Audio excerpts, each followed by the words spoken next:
Hello dear students, നമ്മൾ 2025 JEE main വളരെ ഡിഫിക്കൽട്ടായി, physics especially വളരെ ഡിഫിക്കൽട്ടായി, JEE അഡ്വാൻസ് ലെവലിലുള്ള ക്വസ്റ്റ്യൻസ് ഒക്കെ വന്നു എന്നൊക്കെ പറഞ്ഞുകൊണ്ടുള്ള ഒരുപാട് അനാലിസിസുകളുടെ ഒരു വെള്ളപ്പൊക്കമാണ് സോഷ്യൽ മീഡിയയിലൊക്കെ നടക്കുന്നത്. അപ്പോൾ എന്താണ് ഇതിൻ്റെ യാഥാർത്ഥ്യം? ഈ നീറ്റിന് ചോദിച്ച ക്വസ്റ്റ്യൻസ് ഒക്കെ ഇത്രമാത്രം ടഫാണോ എന്ന് ഞാൻ ആലോചിച്ചപ്പോഴാണ് എനിക്ക് ഇതിനകത്ത് ഡിഫിക്കൽട്ടാണ് എന്ന് സോഷ്യൽ മീഡിയയിലെ ആൾക്കാരും കുട്ടികളും ഒക്കെ പറയുന്ന ക്വസ്റ്റ്യൻസ് ഒക്കെ ഒന്ന് സോൾവ് ചെയ്ത് നോക്കാം എന്നുള്ളൊരു തോന്നൽ വന്നത്. അങ്ങനെ എൻ്റെ ചില ഫൈൻഡിങ്സ് ആണ് ഞാൻ ഇവിടെ ഷെയർ ചെയ്യുന്നത്. ഇതിൻ്റെ പാർട്ട് 1 നമ്മുടെ എഡ്യൂപോർട്ടിൻ്റെ JEE ചാനലിൽ നമ്മൾ അപ്ലോഡ് ചെയ്തിട്ടുണ്ട്. ചില നല്ല ക്വാളിറ്റിയുള്ള ക്വസ്റ്റ്യൻസ് ഒരു 3 സെലക്ട് ചെയ്തിട്ട് നമ്മൾ ഓൾറെഡി അപ്ലോഡ് ചെയ്തിട്ടുണ്ട്. അത് കാണാത്തവർക്ക് ആ വീഡിയോയും കൂടി ചെക്ക് ചെയ്യാവുന്നതാണ്. Anyway, all of you welcome to this video. ഇപ്പോൾ ഇവിടെ current passing through the battery in the given circuit, അതായത് ഇങ്ങനെ ഒരു സർക്യൂട്ടാണ് തന്നേക്കുന്നത്. ഇതിങ്ങനെ കാണുന്ന സമയത്ത് വളരെ കോംപ്ലിക്കേറ്റഡ് ആയിട്ടുള്ള ഒരു സർക്യൂട്ടാണ്. ഇത് നല്ല ബുദ്ധിമുട്ടായി എന്ന് കുട്ടികൾ പറഞ്ഞതിൻ്റെ അടിസ്ഥാനത്തിലാണ് ഞാൻ ഈ ക്വസ്റ്റ്യൻ ഇങ്ങോട്ടേക്ക് എടുത്തത്. അപ്പോൾ ഇവിടെ ഒന്ന് നമ്മൾ സൂക്ഷിച്ച് നോക്കുകയാണെങ്കിൽ ഇവിടെ ഇങ്ങനെ ഒരു 5 വോൾട്ട് ബാറ്ററി ഇവിടെ ഉണ്ട്. അവിടെ ഒരു 1/3 ഓം റെസിസ്റ്റൻസ് വെച്ചിട്ടുണ്ട്. പിന്നെ ഇങ്ങനെ ഒരു സിസ്റ്റം, അവിടെ ഒരു 3 ഓം, ഇവിടെ ഒരു 1.5 ഓം, ഇവിടെ ഒരു 5 ഓം, ഇവിടെ 2.5 ഓം. അപ്പോൾ ഇവിടെ 3 ഓമിൻ്റെ പകുതിയാണ് 1.5 ഓം എന്ന് പറയുന്നത്. ഈ 5 ഓമിൻ്റെ പകുതിയാണ് 2.5 ഓം. എന്നിട്ട് ഇങ്ങനെ ക്രോസിൽ ഒരു 6 ഓം കണക്ട് ചെയ്തിട്ടുണ്ട്. എന്നിട്ട് ഇങ്ങനെ മുകളിലോട്ടേക്ക് ഇങ്ങനെ പോകുന്ന സമയത്ത് ഇവിടെ 1.5 ഓം, ഇവിടെ ഒരു 5.5 ഓം, ഇങ്ങനെ കൊടുത്തേക്കാണ്. അപ്പോൾ ഇത് ഈ ഒരു നമ്പേഴ്സ്, ഈ 3, 1.5, 5, 2.5 കാണുന്ന സമയത്ത് തന്നെ ഇതൊരു ബാലൻസ്ഡ് വീറ്റ്സ്റ്റോൺസ് ബ്രിഡ്ജ് ആണ് എന്ന ഒരു തോന്നലിലേക്ക് കുട്ടികളെ നയിക്കും. അങ്ങനെ അവർ നോക്കുന്ന സമയത്ത് ഒരു വീറ്റ്സ്റ്റോൺസ് ബ്രിഡ്ജിൻ്റെതായ യാതൊരു രീതിയിലും ഇത് കാണുന്നില്ല. ഇങ്ങനെയല്ല വീറ്റ്സ്റ്റോൺസ് ബ്രിഡ്ജ് സാധാരണ പഠിപ്പിക്കുക. ഇങ്ങനെയൊക്കെ ഒരു സ്ട്രക്ചർ ആയിട്ടൊക്കെയാണ്. ഒരു ഡയമണ്ട് ഷേപ്പിൽ ഇവിടെ റെസിസ്റ്റൻസ് ഉണ്ടാവും, ഇവിടെ റെസിസ്റ്റൻസ് ഉണ്ടാവും. എന്നിട്ട് ഇത് R1, ഇവിടെ ഒന്നുണ്ടാവും, അത് R2, ഇത് R3, ഇത് R4. എന്നിട്ട് the Wheatstone's bridge is balanced when R1/R2 equal to R3/R4 അല്ലെങ്കിൽ R1/R3 ഡിവൈഡഡ് ബൈ R2/R4. അങ്ങനെയൊക്കെയാണ് സ്കൂളിൽ പഠിപ്പിച്ചു വിടുക. അങ്ങനെ കുട്ടികൾക്ക് അറിയാവുന്ന വീറ്റ്സ്റ്റോൺസ് ബ്രിഡ്ജിൻ്റെ ഒരു ടെംപ്ലേറ്റ് സ്ട്രക്ചർ വെച്ച് പരിശോധിക്കുമ്പോൾ ഇത് വീറ്റ്സ്റ്റോൺസ് ബ്രിഡ്ജ് അല്ല എന്നൊരു ഫൈൻഡിങ്ങിലെത്ത്. തുടർന്ന് പിന്നീട് എന്താണ് ചെയ്യേണ്ടതെന്ന് അറിയാതെ ഇതിൻ്റെ ഉള്ളിൽ ഇങ്ങനെ മെഷ് അനാലിസിസ്, ഇവിടെ I1 കറണ്ട്, I2 കറണ്ട് അങ്ങനെ എടുത്തതും കോംപ്ലിക്കേറ്റ് ചെയ്യുകയാണ് സംഭവിക്കുക. അതുകൊണ്ടാണ് ഇത് ഡിഫിക്കൽട്ട് ആണ് എന്നൊരു കൺക്ലൂഷനിലേക്ക് കുട്ടികൾ എത്തുന്നത്. ആക്ച്വലി ഇതൊരു വീറ്റ്സ്റ്റോൺസ് ബ്രിഡ്ജ് തന്നെയാണ്. ഇതൊന്ന് റീഡ്രോ ചെയ്ത് നോക്കിയാൽ മതി. അപ്പോൾ ഈ പോയിന്റിന് ഞാനൊരു A എന്നും ഈ പോയിന്റിന് ഞാനൊരു B എന്നും പേര് കൊടുക്കുകയാണെങ്കിൽ ആ Aയിൽ നിന്ന് 2 ബ്രാഞ്ചുകളാണ് പോകുന്നത്. ഇതാണ് A എന്ന് പറയുന്ന പോയിന്റ്. അതിൽ നിന്ന് 2 റെസിസ്റ്റൻസിലേക്കാണ് കണക്ട് ചെയ്യുന്നത്. ഇവിടെ ഒരു 3 ഓം, ഇവിടെ താഴെ ഇങ്ങോട്ടേക്ക് പോകുന്നത്, ഇതാണ് A. ഇതൊരു 1.5 ഓം. എന്നിട്ട് നമുക്ക് B എന്ന് പറയുന്ന പോയിന്റ് ഇവിടെ എടുക്കാം. ഇതാണ് B. അതിനൊന്ന് റീഡ്രോ ചെയ്യണം. അതിൻ്റെ അതേ സ്ട്രക്ചറിനെ തന്നെ നമ്മളൊന്ന് മാറ്റി വരയ്ക്കുകയാണ് സർക്യൂട്ടിന്. ഈ Bയിൽ നിന്ന് നോക്കുന്ന സമയത്ത് അവിടെ നിന്ന് ഇങ്ങനെ 2 ബ്രാഞ്ചുകളാണ് പോകുന്നത്. ഒരു ബ്രാഞ്ച് ഇങ്ങനെ ഇടത്തോട്ടേക്കും, ഒരു ബ്രാഞ്ച് ഇങ്ങനെ വലത്തോട്ടേക്കും. അതിൽ ഈ 3 ഓം റെസിസ്റ്റൻസിലേക്ക്, ഈ പോയിന്റിലേക്ക് തന്നെയാണ് ഈ 5 ഓം കണക്റ്റഡ് ആയിരിക്കുന്നത്. അപ്പോൾ ഇവിടെയാണ് 5 ഓം. ആ 2 പോയിന്റുകളും കൂടി ഇവിടെ മീറ്റ് ചെയ്യാണ്. ഈ പോയിന്റാണ്. അവിടെ ABCD എന്ന് അവർ ഓൾറെഡി പേര് കൊടുത്തിട്ടുണ്ടല്ലേ. അപ്പോൾ നമുക്ക് ഇവിടെ വേറെ എന്തെങ്കിലും പേര് കൊടുക്കാം. ഈ പോയിന്റ് ഒരു സപ്പോസ് ഒരു 1 എന്ന് പറയുന്നൊരു പോയിന്റ് ആയിക്കോട്ടെ. ഈ പോയിന്റ് ഒരു 2 ആയിക്കോട്ടെ. അപ്പോൾ ഇതാണ് 1 എന്ന് പറയുന്ന ടെർമിനൽ, ഇതാണ് 2 എന്ന് പറയുന്ന ടെർമിനൽ. അതേപോലെ ഇവിടെ നോക്കുകയാണ്, ഈ 2ൽ നിന്ന് 2.5 ഓം ഈ C എന്ന് പറയുന്ന പോയിന്റിലേക്കാണ് കണക്ട് ആയിരിക്കുന്നത്. അതൊക്കെ ഇക്വിപൊട്ടൻഷ്യൽ പോയിന്റ് ആണ്. ഇവിടെ നിന്ന് വേറെ റെസിസ്റ്റൻസുകളോ അവിടെ നിന്ന് വേറെ ഡിവൈസുകളോ ഒന്നുമില്ല. അത് തന്നെയാണ് D വരെ കണക്ട് ആയിട്ടിരിക്കുന്നത്. ആ Dയിലേക്ക് തന്നെയാണ് ഈ 1.5 ഓം ഇവിടെ കണക്ട് ആയിരിക്കുന്നത്. അപ്പോൾ ഇവിടെ 2.5 ഓം ഇതിങ്ങനെ വന്ന് ഇതാ പോയിന്റ് D ആണ്. എന്ന് വെച്ചാൽ ഈ 6 ഓം ഇങ്ങനെ കണക്ട് ചെയ്തേക്കുന്നത് അക്രോസ് എ വീറ്റ്സ്റ്റോൺസ് ബ്രിഡ്ജ് തന്നെയാണ്. അപ്പോൾ ഇതൊരു ബാലൻസ്ഡ് ബ്രിഡ്ജ് തന്നെയാണ്. ഇവിടെ 3, ഇവിടെ 5, ഇവിടെ 1.5, ഇവിടെ 2. So 3/1.5 is 2, 5/2.5 is also 2. So this is a perfect balanced Wheatstone's bridge. അപ്പോൾ ഈ 6 ഓം എന്ന് പറയുന്നത് ഇവിടെ റിമൂവ് ചെയ്യാം. അതോടെ ഇവിടെ പ്രശ്നം അവസാനിച്ചു. ഇനി ഇവിടെ നോക്കുകയാണെന്നുണ്ടെങ്കിൽ ഇത് 2 കൂടി സീരീസ് ആണ്. അപ്പോൾ 1.5 ഓം 2.5 ഓം സീരീസിൽ കണക്ട് ചെയ്താൽ ഇവിടെ 4 ഓം ആവും, ഇവിടെ 8 ഓം ആവും. അപ്പോൾ 4 × 8 ഡിവൈഡഡ് ബൈ 4 + 8 അങ്ങനെയാണല്ലോ. ഇത് പാരലൽ. അതായത് ഇവിടെ സീരീസ്, ആ സീരീസും കൂടി ഇങ്ങനെ പാരലൽ. ഈ സൈഡ് ഇതിനിങ്ങനെ parallel. So this is 32 divided by 12. ഇവിടെ 4 ഇവിടെ ക്യാൻസൽ ചെയ്താൽ 8 ഡിവൈഡഡ് ബൈ 3. ഓക്കെ, 8/3 1/3 ആയിട്ട് സീരീസിൽ. അപ്പോൾ ഇത് 3 ഓം ആയി. ഈ 1.5 ഈ 5.5 കൂടി ആഡ് ചെയ്താൽ എനിക്ക് തോന്നുന്നു 7 ഉണ്ട്. 7ഉം 3ഉം കൂടി ആഡ് ചെയ്താൽ 10. So current I is equal to voltage divided by resistance.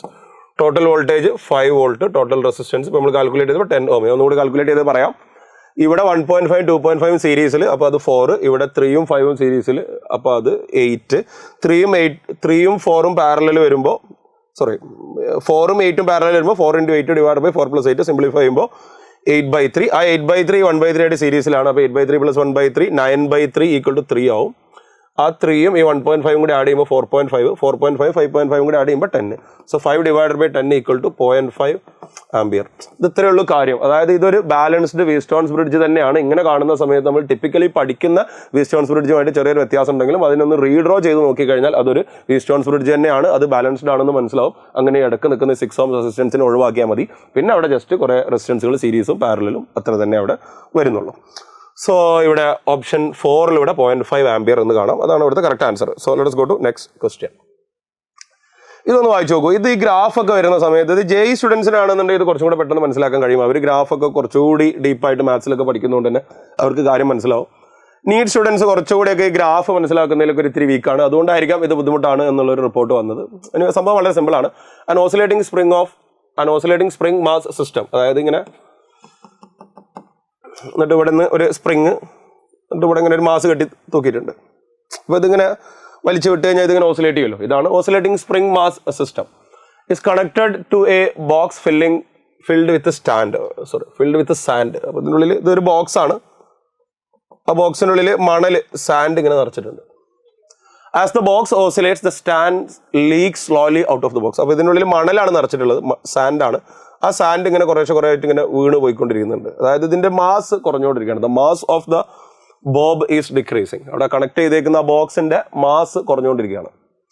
slowly out of the box vertically so that the average frequency omega t and the average amplitude at of the system change with respect to time t. സമയം മുമ്പോട്ട് പോകുന്നതിനനുസരിച്ച് ഇതിന്റെ mass കുറഞ്ഞുകൊണ്ടിരിക്കുകയാണ്. അപ്പോൾ time മുമ്പോട്ട് പോകുക എന്നുള്ളതിനെ വലിയ serious ആയിട്ട് എടുക്കണ്ട. As time increases the mass is decreasing. അങ്ങനെ മാസ് ഡിക്രീസ് ചെയ്യുന്ന സമയത്ത് ഈ ഒമേഗ ടി അഥവാ ഇതിന്റെ ആംഗുലർ ഫ്രീക്വൻസിക്കും അതേപോലെ തന്നെ ഇതിന്റെ ആംപ്ലിറ്റ്യൂഡിനും എന്ത് സംഭവിക്കുന്നു എന്നാണ് ഇവിടുത്തെ ചോദ്യം. അപ്പോൾ രണ്ടിനും ഫോർമുല ഡയറക്റ്റ് ആണ്, നമുക്കറിയാം. ആംപ്ലിറ്റ്യൂഡ് എന്ന് പറയുന്നത് എ ഓഫ് ടി എന്ന് പറയുന്നത് എന്തായിരിക്കും? ഇതിനെ നമ്മൾ പിടിച്ച് വലിച്ച് താഴോട്ട് വലിച്ചു കഴിഞ്ഞാൽ mg ആണ് ഇതിന്റെ ഇത് വരിക. mg divided by kx. mg divided by k ആണ് ഇതിന്റെ ആംപ്ലിറ്റ്യൂഡ് വരിക. അപ്പോൾ ടൈം മുമ്പോട്ട് പോകുമ്പോൾ ഈ മാസ് കുറഞ്ഞു വരും, അപ്പോൾ ആംപ്ലിറ്റ്യൂഡ് കുറഞ്ഞു വരും. അപ്പോൾ ആംപ്ലിറ്റ്യൂഡ് കുറഞ്ഞു ഇവിടെ ആംപ്ലിറ്റ്യൂഡ് കൂടിക്കൊണ്ടിരിക്കുകയാണ്, അപ്പോൾ തെറ്റാണ്. ഇവിടെ ആംപ്ലിറ്റ്യൂഡ് കോൺസ്റ്റന്റ് ആയിട്ട് നിൽക്കുകയാണ്, അതും തെറ്റാണ്. ഇവിടെ ആംപ്ലിറ്റ്യൂഡ് ഡിക്രീസ് ചെയ്തുകൊണ്ടിരിക്കുകയാണ് മാസ് കുറയുമ്പോൾ. അപ്പോൾ ഇത് ശരിയാവാനുള്ള സാധ്യതയുണ്ട്. അപ്പോൾ 2 or 4 ഇതിൽ ഏതെങ്കിലും ഒന്നാണ് ശരി.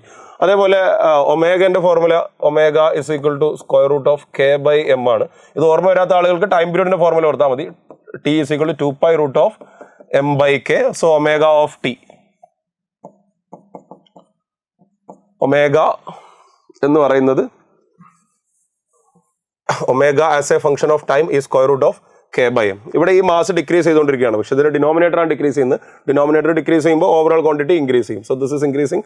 So amplitude is decreasing and omega is increasing. So amplitude decrease ചെയ്യുന്നു, ആംഗുലാർ ഫ്രീക്വൻസി ഒമേഗ ഇൻക്രീസ് ചെയ്യുന്നു. Option correct answer. ഇതും ചെയ്യാമായിരുന്നതാണ്. ഇതിനെയൊക്കെ JEE മെയിൻ അഡ്വാൻസ്ഡ് എന്നൊന്നും പറയുന്നതിൽ പ്രത്യേകിച്ച് കാര്യമൊന്നുമില്ല, ഈസി ആയിരുന്നു. So let us think of this question. ഇതാണ് വേറെ കുറേ കുട്ടികൾ ഒന്നും മനസ്സിലായില്ല എന്നൊക്കെ പറഞ്ഞത്. ഇവർ ഈ ഫുൾ വേവ് റെക്ടിഫിക്കേഷൻ ഇതൊക്കെ എന്താണെന്നൊന്നും കറക്റ്റ് മനസ്സിലാക്കാത്തതുകൊണ്ടായിരിക്കാം അങ്ങനെ ഒരു പ്രശ്നം വന്നത്. പക്ഷേ ഇതൊരു കൈൻഡ് ഓഫ് അത്രയൊന്നും അറിയേണ്ട കാര്യമില്ല. അപ്പോൾ ഇവിടെ ഒരു എന്താ പറയുക, ഒരു വോൾട്ടേജ് സോഴ്സ് ഇവിടെ വെച്ചിട്ടുണ്ട്, ഒരു ഓസിലേറ്റിംഗ് ഒരു AC സോഴ്സ് വെച്ചിട്ടുണ്ട്. അപ്പോൾ അതിന് നമ്മളൊരു പൊളാരിറ്റി പ്ലസ് മൈനസ് ഇങ്ങനെ എടുക്കുകയാണ്. അപ്പോൾ അതൊരു ഇൻഡക്ടറിലേക്ക് ഇവിടെ കണക്ട് ചെയ്തിട്ടുണ്ട്. അപ്പോൾ അതേ പൊളാരിറ്റി ഇവിടെ ഉണ്ടാവും. അതിനെ നമ്മളൊരു എന്താ പറയുക, ഒരു മ്യൂച്വൽ ഇൻഡക്ടൻസ് വഴി ഇതിനകത്തുള്ള വോൾട്ടേജ് ഈ V ഇന്നിനെ V ഔട്ടാക്കി മാറ്റുകയാണ്. അപ്പോൾ അതിൻ്റെ പൊളാരിറ്റി നമ്മളിങ്ങനെ പ്ലസ് മൈനസ് ഇങ്ങനെ തന്നെ വിചാരിക്കുകയാണ്. യെസ്. ഇനി ഈ ഇൻപുട്ട് വോൾട്ടേജ് എന്ന് പറയുന്നത് as a function of time, ഒരു ഓസിലേറ്റിംഗ് ഫംഗ്ഷൻ, ഒരു സൈനസോയിഡൽ വേവ് ഇങ്ങനെയാണ് തന്നേക്കുന്നത്. അപ്പോൾ നമ്മളിത് പഠിക്കുന്നത് V is equal to V0 sine omega T plus 5 ഉണ്ടാവും. അവിടെ 5 ഇനീഷ്യൽ ഫേസ് 0 ആയിട്ടാണ് കാണിക്കുന്നത്. അപ്പോൾ നമുക്ക് ഒമേഗ ടി ഇങ്ങനെ എടുക്കാം. ചില ആളുകൾ ഇതിനെ V is equal to V as a function of time V of T is equal to √2V sine omega T എന്നും പറയാറുണ്ട്. അപ്പോൾ അങ്ങനെ √2V എന്ന് എഴുതുമ്പോൾ ഈ V കൊണ്ട് ഉദ്ദേശിക്കുന്നത് RMS വോൾട്ടേജ് ആണ്. V0 എന്ന് എഴുതുന്ന സമയത്ത് അതിന്റെ peak value of the voltage ആണ്. അതൊക്കെ നിങ്ങൾക്ക് അറിയാം. ഇത് കുറച്ചുകൂടിയൊക്കെ ഒരു എഞ്ചിനീയറിംഗ് ടെക്സ്റ്റിലൊക്കെയാണ് ഞാൻ കണ്ടിട്ടുള്ളത്. നിങ്ങൾക്ക് ഇത്ര മതി, V0 sign of omega T. അപ്പോൾ ഇവിടുത്തെ പീക്ക് വോൾട്ടേജ് എന്ന് പറയുന്നത് 220 വോൾട്ട് ആണ്. ഇതിന്റെ RMS വാല്യൂ 220 ഇല്ല എന്നൊക്കെ മനസ്സിലാക്കുന്നത്. ഈ ക്വസ്റ്റ്യൻ ആയിട്ട് വലിയ ബന്ധമില്ല, എന്നാലും പറഞ്ഞത് മാത്രം. അപ്പോൾ ഇവിടുത്തെ ഒമേഗ ടി ആണ് ഇത്. അപ്പോൾ അതിൽ ഒമേഗ 100π ആണ്. അപ്പോൾ നമുക്ക് ഇതിന്റെ ടൈം പീരീഡ് കാൽക്കുലേറ്റ് ചെയ്യാം. Time period is equal to എല്ലായ്പ്പോഴും ഒറ്റ ഫോർമുലയേ ഉള്ളൂ, 2π/ω. So this is 2π divided by omega is 100π. അപ്പോൾ ഇവിടുന്ന് പൈ ക്യാൻസൽ ചെയ്താൽ 2 ഡിവൈഡഡ് ബൈ 100 എന്ന് വരും. 2/100 നമുക്ക് 20 ഡിവൈഡഡ് ബൈ 1000 സെക്കൻഡ് എന്നാക്കാം. ബൈ 1000 1/1000 മില്ലി എന്ന് കൊടുത്താൽ മതി. So that is 20 milli second. 20 milli second ആണ് ഇതിന്റെ time period. 20 milli second time period വരുന്ന ഒരു സൈൻ വേവ് ആണ് നമ്മുടെ വോൾട്ടേജ് സോഴ്സ്. അപ്പോൾ ഇതിന് ഇനീഷ്യൽ ഫേസ് 0 ആയതുകൊണ്ട് സൈന് ഇവിടുന്ന് ഒറിജിനൽ തന്നെ സ്റ്റാർട്ട് ചെയ്യും. എന്നിട്ട് ഇതിങ്ങനെ കയറി ഇങ്ങനെ വന്ന് ഇങ്ങനെ പോകും. ഇവിടെ എത്തുമ്പോഴേക്ക് 20 മില്ലി സെക്കൻഡ് ആണ്. 20 മില്ലി സെക്കൻഡ് ആണ് ഇതിന് ഒരു വേവ്, ഒരു ക്രസ്റ്റ്, ഒരു ട്രഫ് ഇതെല്ലാം ചേരുന്ന ഒരു ഓസിലേഷൻ കംപ്ലീറ്റ് ചെയ്യാൻ എടുക്കുന്ന സമയം. അപ്പോൾ നമുക്കറിയാം ഇവിടെ എന്ന് പറയുന്നത് ഇത് 5 മില്ലി സെക്കൻഡ് ആണ്. അതിൻ്റെ ക്വാർട്ടർ 1/4. ഇത് 10 മില്ലി സെക്കൻഡ് ആണ്. കറക്റ്റ് ഇതാ ഇവിടെയാണ് 15 മില്ലി സെക്കൻഡ് എന്ന് പറയുന്നത്. അപ്പോൾ 15 മില്ലി സെക്കൻഡ് ആവുന്ന സമയത്ത് നമ്മുടെ വോൾട്ടേജ് നെഗറ്റീവ് ആണ്. അപ്പോൾ ഈ ഒരു പോസിറ്റീവ് പൊളാരിറ്റിയിലാണ് നമ്മൾ എടുക്കുന്നതെങ്കിൽ, പക്ഷേ നമ്മൾ സൈൻ വേവിൽ ഇത് ഈ 15 മില്ലി സെക്കൻഡിലുള്ള ഈ വാല്യൂ ഇവിടെ നെഗറ്റീവ് ആണ്. അപ്പോൾ ഇവിടെ ഒരു നെഗറ്റീവ് വോൾട്ടേജും ഇവിടെ ഒരു പോസിറ്റീവ് വോൾട്ടേജിന് നേരെ തിരിച്ച് ഈ എടുത്ത പൊളാരിറ്റീൻ്റെ നേരെ ഓപ്പോസിറ്റ് ആണ് കിട്ടുക. Because our voltage is negative. നമ്മളെ സൈൻ വേവിൽ ഇയാൾ നെഗറ്റീവ് ആണ്. അപ്പോൾ ഇവിടെ നെഗറ്റീവ് കൊടുക്കുന്ന സമയത്ത് ഇയാൾ റിവേഴ്സ് ബയസ്ഡും ഈ D2 എന്ന് പറയുന്ന ഇയാൾ ഫോർവേഡ് ബയസിലുമാണ്. So D1 is in reverse biased and D2 is in forward biased. Option 4 ആണ് ഇവിടുത്തെ കറക്റ്റ്. നീറ്റിന്റെ ഒഫീഷ്യൽ കീയിലും ഇത് തന്നെയാണ് തന്നിട്ടുള്ളത് എന്നാണ് എൻ്റെ ഓർമ്മ. യെസ്, ഓക്കെ സ്റ്റുഡൻസ്, അപ്പോൾ നമുക്ക് അടുത്ത ക്വസ്റ്റ്യനിലേക്ക് പോവാം. ഇതാണ് വേറെ ഒരു ചോദ്യം വളരെ ഡിഫിക്കൽട്ട് ആയിട്ട് വന്നു എന്ന് പറയുന്നത്. A sphere of radius R cut from the larger solid sphere of radius 2r. Radius 2r ഉള്ള വലിയ ഒരു സ്ഫിയർ ഇവിടെ ഉണ്ടായിരുന്നു. As shown in the figure, the ratio of the moment of inertia of the smaller sphere, അതായത് ഇതിൻ്റെ ഉള്ളിൽ നിന്ന് ഈ 2r റേഡിയസ് ഉള്ള ഈ വലിയ സ്ഫിയറിൽ നിന്ന് റേഡിയസ് r ഉള്ള ഒരു ചെറിയ സ്ഫിയർ ഇതിൻ്റെ ഉള്ളിൽ നിന്ന് കട്ട് ചെയ്ത് മാറ്റി. The ratio of the moment of inertia of the smaller sphere, അതായത് ഈ ചെറിയ സ്ഫിയറിന്റെ moment of inertia sphere to of the rest of the part of the sphere about y axis, അതായത് ബാക്കിയുള്ള ഭാഗത്തിൻ്റെ, അതായത് 2r റേഡിയസ് ഉള്ള ഒരു വലിയ സ്ഫിയറിൽ നിന്ന് ഇങ്ങനെ അതിൻ്റെ സെൻറ്ററിലൂടെ പാസ് ചെയ്യുന്ന ഒരു r റേഡിയസ് ഉള്ള ഒരു സ്ഫിയർ ഇവിടെ നിന്ന് എടുത്ത് മാറ്റി. അങ്ങനെയാണെങ്കിൽ ആ മാറ്റിയ പീസിൻ്റെ ആ ഒരു കഷ്ണത്തിൻ്റെ moment of inertia divided by moment of inertia of the rest of the cut ചെയ്തതിൻ്റെ ബാക്കിയുള്ള സംഭവം ഉണ്ടാവില്ല, അതുമായിട്ടുള്ള റേഷ്യോ. ഇത് വളരെ ലെങ്തി ആയിട്ടുള്ള പ്രോബ്ലം ആണ്, ഒത്തിരി സമയം എടുക്കുന്നതാണ് എന്നുള്ള രീതിയിലൊക്കെയാണ് നമ്മളൊരു സോഷ്യൽ മീഡിയ ഡിസ്കഷൻസ് വന്നിട്ടുള്ളത്. ഒരു പരിധി വരെ അത് ശരിയുമാണ്, ഞാൻ അതിനോട് അഗ്രി ചെയ്യുന്നു. എനിവേ ഇതെങ്ങനെയാണ് സോൾവ് ചെയ്യുക എന്ന് നമുക്ക് നോക്കാം. ഇത് അത്ര വലിയ ഒരു സംഭവമൊന്നുമല്ല. ഇപ്പോൾ ഇവിടെ നമുക്ക് ഇതിൻ്റെ ഉള്ളിലുള്ള ഈ ചെറിയ സ്ഫിയറിൻ്റെ മൊമെന്റ് ഓഫ് ഇനേർഷ്യ ആണല്ലോ നമുക്ക് ന്യൂമറേറ്ററിൽ വരേണ്ടത്. അയാളുടെ മൊമെന്റ് ഓഫ് ഇനേർഷ്യ എന്ന് പറയുന്നത് സോളിഡ് സ്ഫിയർ ആയതുകൊണ്ട് 2/5 mr² എന്നാണ് നമ്മൾ പെട്ടെന്ന് എഴുതുക. പക്ഷെ നമ്മൾ മനസ്സിലാക്കേണ്ടത് ഈ വലിയ സ്ഫിയറിന്റെ മാസ് നമ്മൾ m ആയിട്ട് എടുക്കുകയാണെങ്കിൽ അതിന്റെ 1/8 ഇവിടെ ഉണ്ടാവുള്ളൂ. കാരണം റേഡിയസ് പകുതി ആവുന്നുണ്ട്. റേഡിയസ് പകുതി ആവുമ്പോൾ നമ്മളെ വോളിയം പ്രൊപ്പോർഷണൽ ടു r³ ആണ്. അപ്പോൾ റേഡിയസ് പകുതി ആകുമ്പോൾ വോളിയം 1/8 ആവും. കോൺസ്റ്റന്റ് ഡെൻസിറ്റി ആണെന്ന് അസ്യൂം ചെയ്ത്, എല്ലായിടത്തും ഒരേ ഡെൻസിറ്റി ആണെന്ന് നമ്മൾ അസ്യൂം ചെയ്യുകയാണെങ്കിൽ അതിന്റെ മാസ് 1/8 ഉണ്ടാവുള്ളൂ. വലുതിന്റെ മാസ് m ആണെങ്കിൽ ഇയാളുടെ മാസ് m/8 ഉണ്ടാവുള്ളൂ. അതൊക്കെ നിങ്ങൾക്ക് അറിയാം. അപ്പോൾ അതും കൂടി അക്കോമഡേറ്റ് ചെയ്തുകൊണ്ട് ഞാൻ ഇതിനെ 2/5 × m/8 × അയാളുടെ റേഡിയസ് r² തന്നെയാണ്. അത് with respect to the axis passing through the centre of mass ആണ് ഈ ഒരു ചെറിയ സ്ഫിയറിന്റെ. പിന്നെ നിങ്ങൾക്ക് പാരലൽ ആക്സിസ് തിയറി ഒക്കെ അറിയാലോ, അതിലേക്ക് നിങ്ങൾ എന്ത് ചെയ്യണം, ഈ സംഭവം ആഡ് ചെയ്ത് കൊടുക്കണം. So plus m/8 r². ഇതാണ് അതിൻ്റെ ഉള്ളിലുള്ള ആ പീസിന്റെ moment of inertia about y axis. Y axis in about ഈ ഉള്ളിലുള്ള കഷ്ണത്തിന്റെ all divided by moment of inertia of the rest of the part ആണ്. അപ്പോൾ നമുക്ക് ഇതിന്റെ വലിയ സ്ഫിയറിന്റെ ആദ്യം എഴുതാം. അത് വളരെ എളുപ്പമാണ്. 2/5 m × 2r² സോളിഡ് സ്ഫിയർ ആണല്ലോ, മാസ് m തന്നെയാണ്, m/8 എന്ന് എഴുതണ്ട, മൊത്തമാണ് നമ്മൾ കൺസിഡർ ചെയ്യുന്നത്. അതിൽ നിന്ന് ഈ സംഭവം നമ്മൾ സബ്ട്രാക്ട് ചെയ്യണം. അത് ആ കഷ്ണം എടുത്ത് ഒഴിവാക്കി. അപ്പോൾ അത്ര ഇവിടെ കുറവ് വരും. മൊമെന്റ് ഓഫ് ഇനേർഷ്യ സ്കാലാർ ആയതുകൊണ്ട് തന്നെ, യെസ് ആക്ച്വലി സ്കലാർ അല്ല, അതൊരു ടെൻസർ ക്വാണ്ടിറ്റി ആണ്. പക്ഷെ കുഴപ്പമില്ല, നമുക്ക് ഇവിടെ ഒരു സ്കലാർ പോലെ കൺസിഡർ ചെയ്താലും ഇവിടെ വലിയ വിഷയമില്ല. m/8 r². അപ്പോൾ നമുക്കിവിടെ m എല്ലായിടത്തു നിന്ന് m ഇങ്ങനെ ക്യാൻസൽ ചെയ്യാം. ദെൻ r² ഇവിടെ നിന്ന് ഇങ്ങനെ ക്യാൻസൽ ചെയ്യാം, എല്ലായിടത്തും കട്ടാവും. ബാക്കി ഇവിടെ കുറേ നമ്പേഴ്സ് ഉണ്ട്, അതാണ് ഇതിൻ്റെ ഉത്തരം. അതിനെ പരമാവധി സിംപ്ലിഫൈ, അത്രേ ഉള്ളൂ. ഇതിൻ്റെ ഫിസിക്സ് ഒക്കെ കഴിഞ്ഞിട്ടുണ്ട്. ഇനി ഇതിൻ്റെ ഈ ഫ്രാക്ഷൻസിൻ്റെ അഡീഷനും ഇവിടെ ഫ്രാക്ഷൻസിൻ്റെ സബ്ട്രാക്ഷനും 2 ഫ്രാക്ഷൻസിൻ്റെ ഡിവിഷൻ അങ്ങനെയുള്ള മാത്തമാറ്റിക്കൽ ഓപ്പറേഷൻസ് വഴി പരമാവധി സിംപ്ലിഫൈ ചെയ്താൽ ഇതിൽ ഏതെങ്കിലും ഒരു ഓപ്ഷൻ കിട്ടും. അത്രേ ഉള്ളൂ കാര്യം. അപ്പോൾ ഞാൻ പുതിയ പേജ് എടുത്തിട്ട് അതൊന്ന് എഴുതാം. ഇവിടെ 2/5 × 1/8, 2/5 × 1/8 ഇവിടെ 2 കട്ടാവും. സോ 5 × 4 1/20 പ്ലസ് ഇവിടെ 1/8 മാത്രമേ ഉള്ളൂ, 1/8 all divided by ഇവിടെ 2² 4 × 2 8/5 മൈനസ് ഓഫ് ഇത് നേരത്തെ പറഞ്ഞ അതേ 1/20 മൈനസ് ഓഫ് 1/20 പ്ലസ് 1/8 ആ ടേം തന്നെയാണല്ലോ അത്. ഇനി ഇതിൻ്റെ ഒരു LCM 20ൻ്റെ 8ൻ്റെ LCM എന്നൊക്കെ പറയുമ്പോൾ ഒരു 40 ഒക്കെ എടുത്താൽ മതിയോ? ഇവിടെ 5 ഉണ്ട്, യെസ്, എങ്ങനെ നോക്കിയാലും 40 തന്നെ വരുന്നുള്ളൂ. അപ്പോൾ ന്യൂമറേറ്ററിൽ ഡിനോമിനേറ്റർ നമ്മൾ 40 മൾട്ടിപ്ലൈ ചെയ്യുക. ഇവിടെ 40 മൾട്ടിപ്ലൈ ചെയ്താൽ 2 പ്ലസ് ഇവിടെ 40 മൾട്ടിപ്ലൈ ചെയ്യുമ്പോൾ 5, 2 + 5 ഡിവൈഡഡ് ബൈ ഇവിടെ 40 മൾട്ടിപ്ലൈ ചെയ്യുമ്പോൾ ഒരു 5 ക്യാൻസൽ ആവും, പിന്നെ ഒരു 8 വരും, 8 × 8 64 മൈനസ് ഓഫ് ഇവിടെ 40 മൾട്ടിപ്ലൈ ചെയ്യുമ്പോൾ അഗൈൻ നേരത്തെ പറഞ്ഞ അതേ 2 + 5. സോ ഇവിടെ 2 + 5 is 7 divided by 64 - 7 57. 64 - 7 57, yes. So we are getting the answer 7/57. അതിവിടെ ഓപ്ഷൻ ഉണ്ടോ നോക്കിയാൽ മതി. It is there in option 1. അപ്പോൾ ഇത്രയാണ് കുറച്ച് സിമ്പിളായിട്ട്, അതായത് വളരെ ഡിഫിക്കൽട്ട് ആണ് എന്ന് പറഞ്ഞ് സോഷ്യൽ മീഡിയ ഡിസ്കഷനൊക്കെ ഉണ്ടായെങ്കിലും ഞാൻ നോക്കുന്ന സമയത്ത് എനിക്ക് അങ്ങനെ ഭയങ്കര ഹാർഡ് എന്ന് പറയേണ്ടതില്ല എന്ന് തോന്നിയ ചില ക്വസ്റ്റ്യൻസ് ആണ് ഇത്.